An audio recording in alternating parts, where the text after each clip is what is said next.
speak to those of you who might be learning a new language as part of your Fulbright, which was not a requirement for Norway, but was a requirement for myself.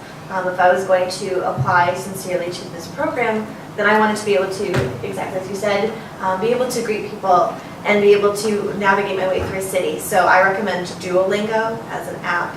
I also started watching videos in Norwegian and just learning through osmosis and learning through context that way. I also did a lot of research, of course, on how much English do they speak in Norway, and most people in Norway are bilingual. The further north you go, the more likely you are to run into Norwegian speakers. So that was something I considered when I was thinking about placement and location as well.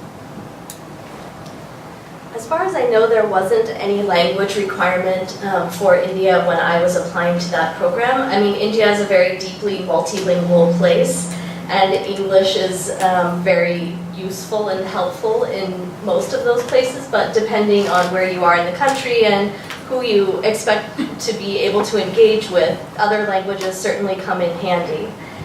When I was preparing to go, since I had spent a semester abroad, I had the good fortune to take a semester of Hindi to be able to have a little bit of experience studying Hindi, and I also got the opportunity, I got a scholarship from my undergrad institution to spend the summer before I left for my Fulbright doing intensive second-year Hindi at the University of Washington.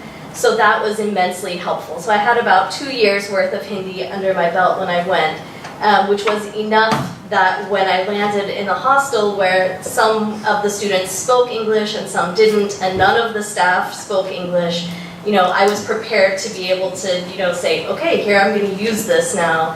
And it was immensely helpful in developing my language skills, which has continued to serve me well, not only throughout that year, but also in my career going forward. I mean, I still use Hindi and Urdu, which is a closely related language, in my research now.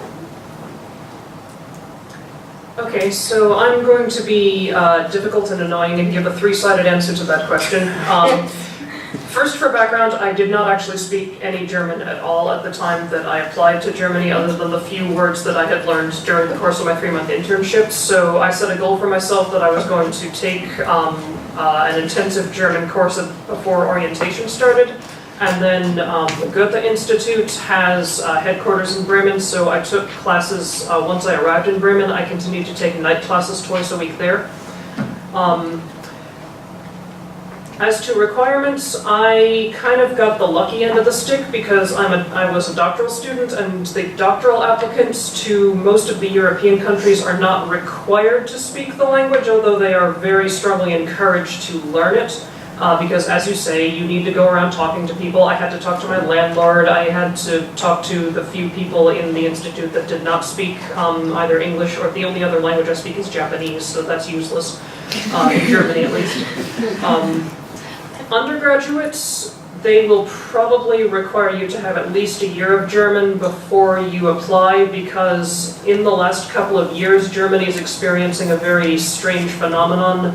Partly in conjunction with the surge of migrants moving into Germany, and partly because as tuition in the US has gone up and up and up, there's been a phenomenon in the last few years whereby American students realize that college tuition in Germany is pocket change. It's literally 100 euro a semester. Because education is government sponsored and they believe it's equal opportunity. So Germany is also very aggressive about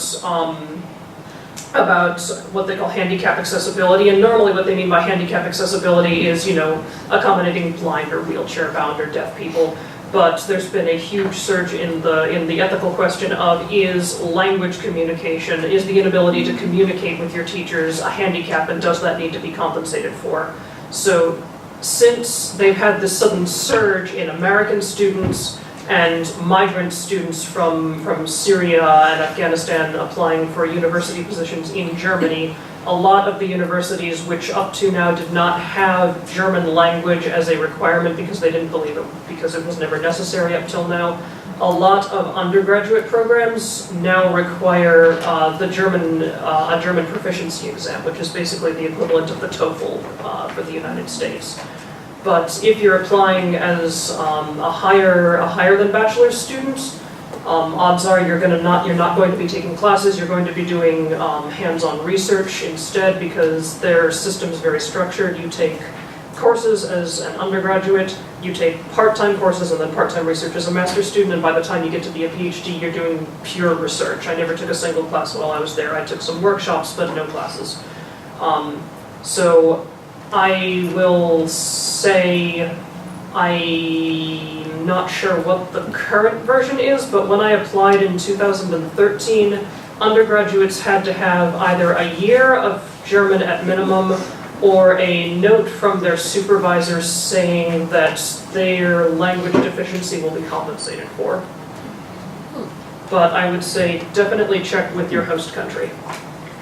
I'm going to answer this question twofold. So first, I think it's really important to keep in mind what Heather had said about, we had a lot of Fulbright grantees that would go to Barcelona or other parts of Spain and they refused to speak Spanish. Like the people wouldn't speak Spanish with them, so even though they had that under their belt, it wasn't that useful to them. Two, I was not required to speak Spanish, but I think it was just like a basic proficiency. I had like a middle proficiency, but it was way subpar compared to many of the other Fulbright grantees. And so what the cool thing about Fulbright is that at least for how it was in Spain, we had a stipend of 500 euros that was in addition to the stipend that we got each month, and that you could use that for things like language courses. So I would use that for Spanish, and it was very interesting because just like the United States, various parts of Spain speak Spanish differently. So Andalusia, for example, they drop their S off. So instead of saying gracias, they say gracia. Or in Madrid, you're from Madrid if you have a lisp. So if you want to say like quiero cerveza, you would say quiero cerveza. And so it was very hard sometimes, and then when you would speak, I would force myself to go, I loved going to the grocery store. They have a version of Publix, it's amazing. But I would go in there, and then sometimes I would speak, and always, every time I would get, where are you from? And I'd be like, from the United States, and then that would always generate some kind of conversation. Sometimes not so great. So actually, my final question for the panel is focused a little bit on what you all have been sharing already in terms of any other advice you'd like to share with the audience as far as either applying for a Fulbright, what you have done with your Fulbright, anything that you want people to know that maybe is not found on the very, very dense, extensive website.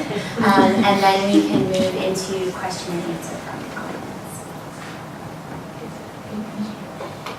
I just have one piece of advice that I'd like to share, that students are often really sort of misinformed or misunderstand that Fulbright does not have a minimum GPA. Your application is your chance to tell your story. If you had something where you were struggling, you were changed majors, or you went from a music major to an engineering major and you struggled in your first couple of classes, address that, don't ignore it.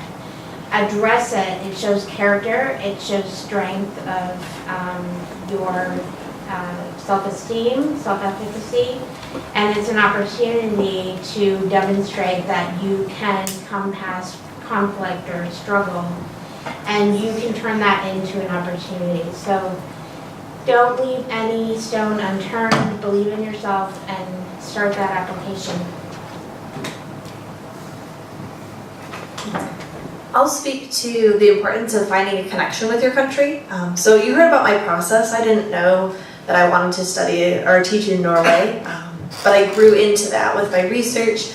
I am a creative writing student, of course. I was fascinated by Norwegian literature. And Ms. Chambers will remember this. It's important to continue researching even as you're revising your documents, because something will come upon you. There was a short story that had been translated in the New Yorker for the first time from Norwegian into English, and she was one of the first female Norwegian writers to have her whole collection of short stories translated. And I thought that was a phenomenal connection of, I'm a short story writer myself. This exchange of literature would be really important for me to pay attention to over there. And then I was also integrating my personal experience. I'm from Michigan, not from Florida, so Norway makes sense for me in terms of climate. So I made sure to address that I felt comfortable in cold spaces. I'm an avid kayaker, and of course there's the gorgeous fjords of Norway. What better place can I go to? So making those connections, so both intellectual and personal, will be very important in your work. I think what I would want to say to everyone is really to, start early and start thinking and planning. That's important, but also to imagine what you could do and what this could mean. It's an amazing kind of opportunity, and you may not actually know where it will end up leading you eventually, and that's okay.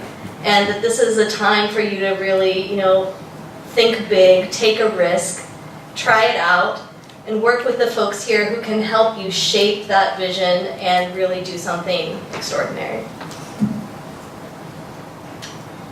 On the subject of preparing and things like that, I'll second what everybody else at this table has said.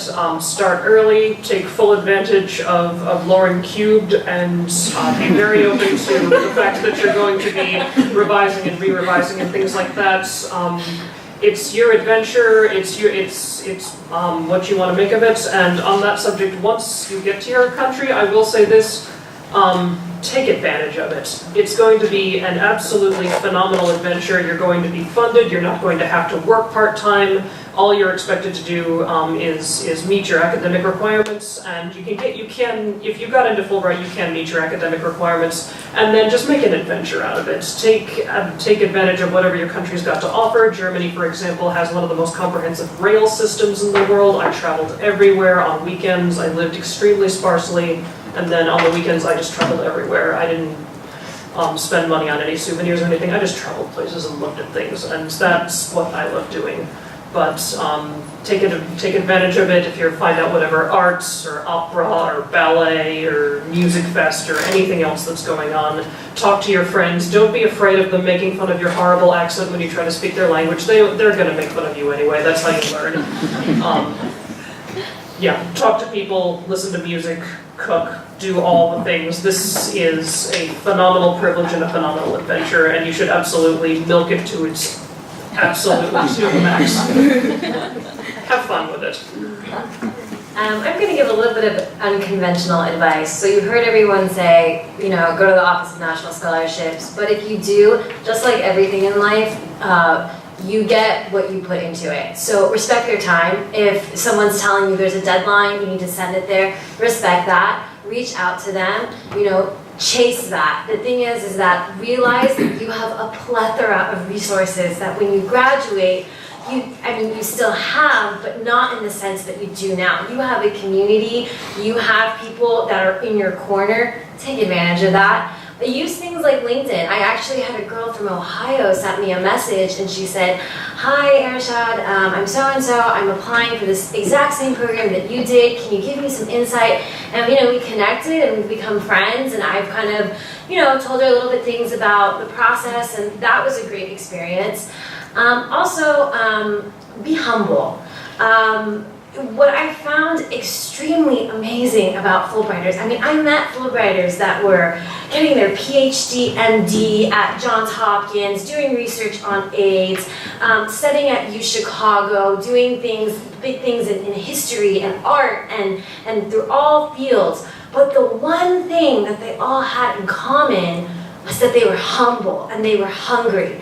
And if you exhibit that in your daily life, when you put that in your application, it shows. You're never too important to be nice to people. And I think that's what the sense of the community that Fulbright really fosters. And another thing, like I said before, realize you're not just going on a travel grant. You're not just going, okay, I'm going to go to a country and I'm going to live somewhere and I'm going to have a stipend, I'm going to travel, or the accolades that Fulbright gives you. I am so proud to say I'm a USF alumna, I'm an IE alumna, and I'm a Fulbrighter. I can call myself a Fulbrighter. I got my master's.